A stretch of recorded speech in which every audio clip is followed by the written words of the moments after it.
I think it's definitely going to come down to the wire for sure. Right. This is Gold Rush. Back in 2010, 6 broke guys from Oregon decided to fix the recession the only logical way they knew how, by becoming gold miners in Alaska with no experience on camera. That was awesome. You were deep, man. Minute.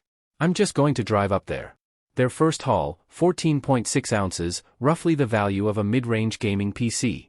But it didn't matter because Gold Rush wasn't about success. It was about trying, failing, screaming at machinery, and maybe, just maybe, striking it rich. And America ate it up.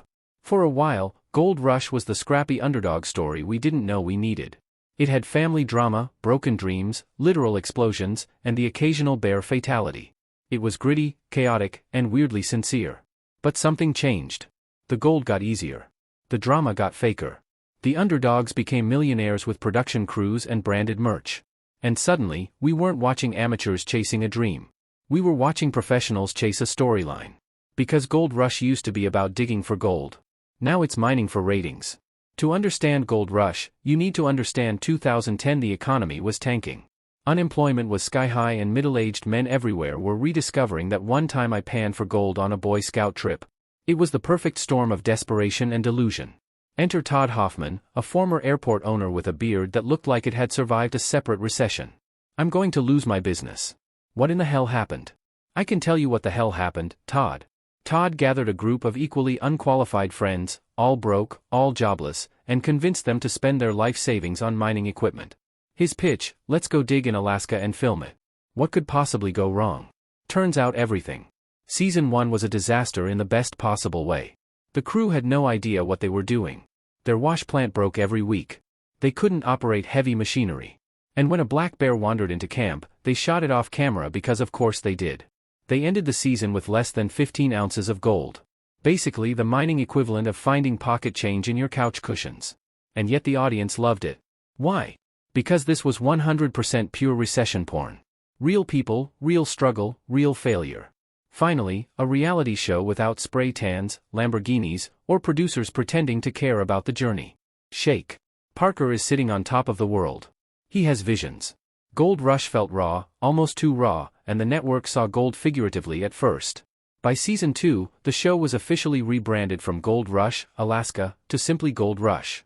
The operation moved to the legendary Klondike in Yukon, and young Parker Schnabel, an actual teenage mine, entered the scene with more competence at 17 than Todd had at 40. From there, the show struck a vein. By season 3, viewership exploded. Parker was thriving. Tony Beats was introduced with a voice like gravel in a blender. I want to make sure we get as much rocks through the drama as we can. And Todd, well, Todd still had hope. And America kept watching because Gold Rush was no longer just a doc series about mining. It was a weekly muddy morality play where every broken machine and failed goal was a metaphor for the American struggle, except with way more yelling. You can only watch a man scream at a bulldozer so many times before you start to wonder, wait, didn't he scream at this same bulldozer last season? That's when the first cracks in Gold Rush began to show. Not in the wash plants, those were always broken, but in the illusion. What started as a show about ordinary men taking an extraordinary risk slowly morphed into a reality soap, complete with conveniently timed arguments, recurring plot lines, and enough heavy-handed foreshadowing to make a Marvel movie blush. But the real tipping point, the moment when Gold Rush truly jumped the shark, or more accurately, set the shark on fire, was the Viking baptism. Let's set the scene. It's 2014. Tony Beats, the gravel-voiced Canadian prospector with a wardrobe consisting of 90% overalls and 10% Viking cosplay, decides it's a good idea to pour gasoline into a mining pond and light it on fire. Why? Quote, Tony, for fun. Because nothing screams responsible mining like creating a flaming pond in protected Canadian wilderness while a camera crew cheers you on. Bring it across. I saw it was busy, so I decided to park it over here. I don't know. This must have went ahead. The footage aired in 2015. By 2017, Tony was in court. Fines were handed out. Environmentalists were furious and Discovery learned a valuable lesson. Arson makes great TV, but terrible PR. That wasn't the only explosion. In Colorado, Todd Hoffman and crew relocated to a town called Fair Play, which quickly became the most ironically named place in America. Locals were not thrilled about their peaceful mountain hamlet turning into an industrial hellscape of 7 o'clock a.m. truck noise, diesel fumes, and on-camera drama. Nice to meet you. You got some good ground here. Land is very good. There's gold in the ground. You just got to get it out. Ha! Things got so heated that in 2017, a man literally fired warning shots at the crew to get them off his land. He was arrested. The show branded him a rogue gunman. The town called it self-defense against reality TV.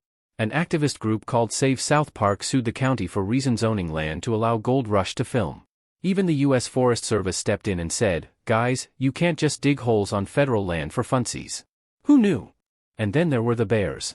Oh, the bears. In Season 1, the Hoffman shot a black bear that wandered into camp. An incident quietly swept under the rug until Alaska's Department of Natural Resources issued a public reprimand. That bear is not going to get in between my son and I. That I guarantee you. But that was just the beginning. Fast forward to 2016. Derek Dodge's team in Yukon killed 4 more black bears in a single summer. That's not mining. That's a wildlife culling. Worse, they didn't report it properly. Derek eventually settled in court, admitting guilt and paying a fine. By now, Gold Rush had become a strange hybrid of survival TV, environmental horror, and backwoods courtroom drama. And then came the fighting. Not metaphorical, literal. In Season 1, crew members Jimmy Dorsey and Greg Remberg got into a fist fight so intense it left Dorsey with broken ribs. Hey, come on. The others, in a display of adult professionalism, responded by burning his cabin down. You know, as one does. Dorsey later revealed that the entire fight was orchestrated by producers. According to him, much of Gold Rush was scripted from day one. His exit staged, the drama encouraged, the line between reality and narrative non-existent.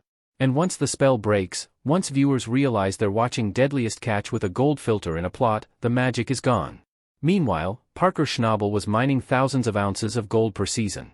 Tony Beets was restoring century-old dredges like it was Antiques Roadshow Yukon Edition, and Todd Hoffman still chasing that one big win. In Season 8, Parker and Todd made a bet.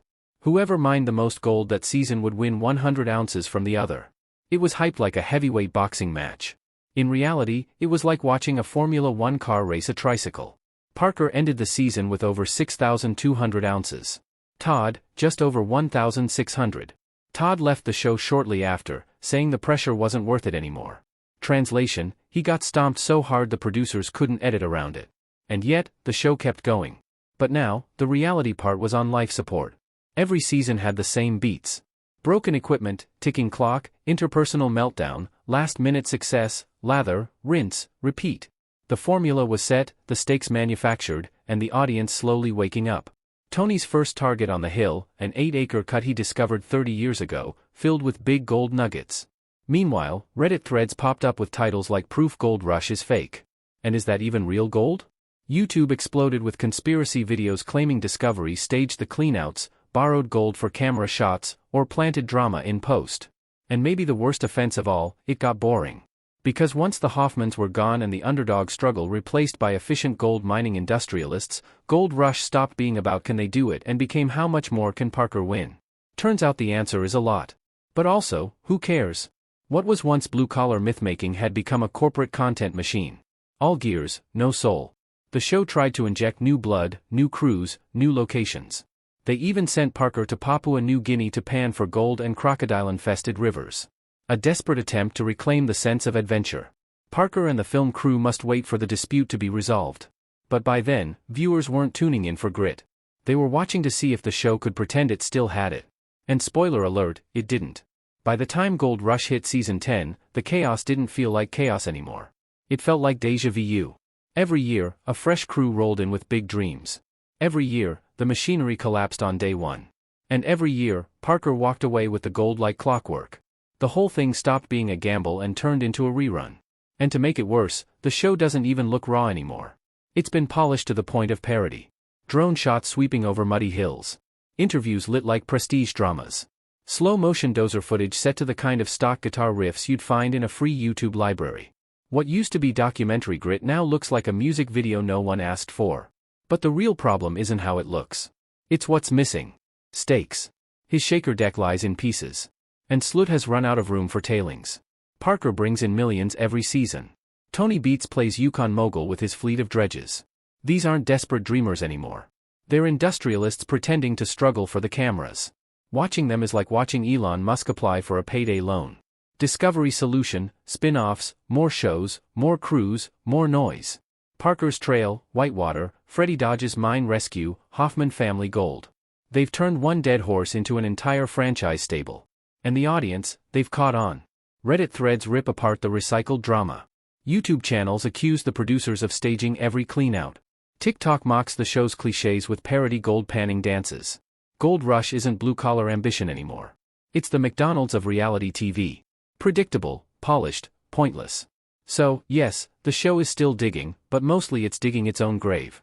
To be on track for Tony's 5,000-ounce season gold, Cousin Mike needs to deliver 200 ounces.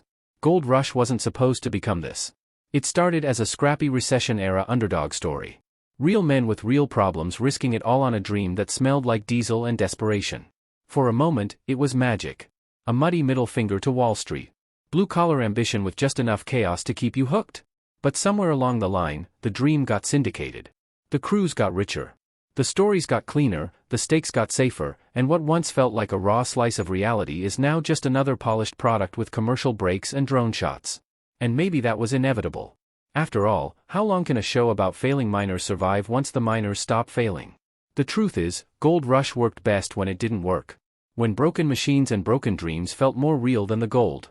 When yelling at a stuck loader wasn't a plot beat, it was panic. When you believed just for a second that maybe this year they'd finally strike it big. Now we watch millionaires pretend to struggle and the only thing being mined anymore is nostalgia. So, can Gold Rush be saved? Sure, if they somehow reverse time, lower the gold prices, fire half the camera crew, and make Parker broke again. But until then, we're just watching men in reflective vests act surprised that Yukon gets cold in October. Because in the end, Gold Rush was never really about gold. It was about hope. And once you lose that, all you've got left is noise, mud, and Tony Beats lighting things on fire. So, hey, like, subscribe, and comment below. Which reality show should its final season into a dredge pond?